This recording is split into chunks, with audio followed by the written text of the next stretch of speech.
മലയാളികളുടെ സ്വന്തം മെഗാസ്റ്റാർ മമ്മൂട്ടിക്ക് ഇന്ന് 73-ാം പിറന്നാൾ. അഭിനയ ജീവിതത്തിൽ അരനൂറ്റാണ്ട് പിന്നിടുമ്പോഴും നിരന്തരം നവീകരിച്ചുകൊണ്ടിരിക്കുന്ന ഒരു അഭിനയ വിദ്യാർത്ഥിയാണ് ഇപ്പോഴും മമ്മൂക്ക. 1951 സെപ്റ്റംബർ 7-ാം തീയതി വൈക്കത്തിനടുത്ത് ചെമ്പിൽ പാണപ്പറമ്പിൽ ഇസ്മായിലിന്റെയും ഫാത്തിമയുടെയും മകനായിട്ടാണ് മമ്മൂട്ടി ജനിക്കുന്നത്. മുഹമ്മദ് കുട്ടി എന്നായിരുന്നു ബാപ്പയും ഉമ്മയും തങ്ങളുടെ മൂത്ത മകന് നൽകിയ പേര്. കുട്ടിക്കാലത്തും പിന്നീട് കോളേജിലെത്തിയപ്പോഴും മമ്മൂട്ടിക്ക് തന്റെ പേര് അത്ര ഇഷ്ടമല്ലാതിരുന്നതിനാൽ കോളേജിൽ സുഹൃത്തുക്കളുടെ ഇടയിൽ തന്റെ പേര് ഒമർ ഷെരീഫ് എന്നായിരുന്നു മമ്മൂട്ടി പറഞ്ഞത്. പിന്നീട് ആദ്യകാലത്ത് സിനിമയിൽ സജിൻ എന്ന പേരാണ് ഉപയോഗിച്ചത്. എന്നാൽ പിന്നീട് സിനിമയിൽ മമ്മൂട്ടി എന്ന പേര് തന്നെ സ്വീകരിക്കുകയായിരുന്നു.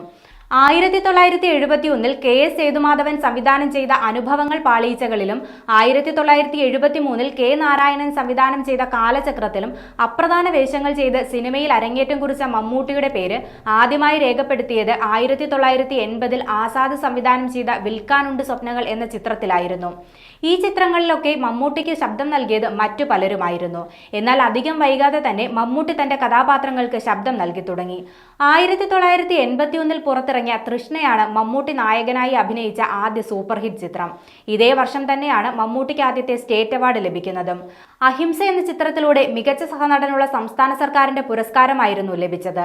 പിന്നീട് ഇന്ത്യൻ സിനിമയെ വിസ്മയിപ്പിച്ചുകൊണ്ട് കാലത്തെ അതിജീവിക്കുന്ന കഥാപാത്രങ്ങൾ മമ്മൂട്ടിയിലൂടെ പിറവിയെടുത്തുകൊണ്ടേയിരുന്നു.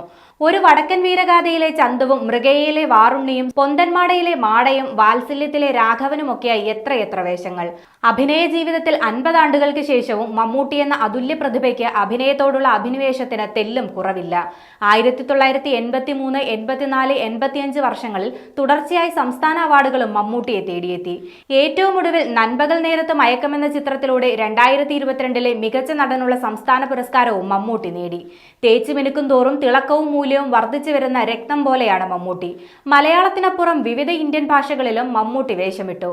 ഒടുങ്ങാത്ത അഭിനിവേശത്തോടെ ഇന്നും അഭിനയത്തിൽ ഈ നടൻ അനുദിനം സ്വയം നവീകരിച്ചുകൊണ്ടിരിക്കുകയാണ്.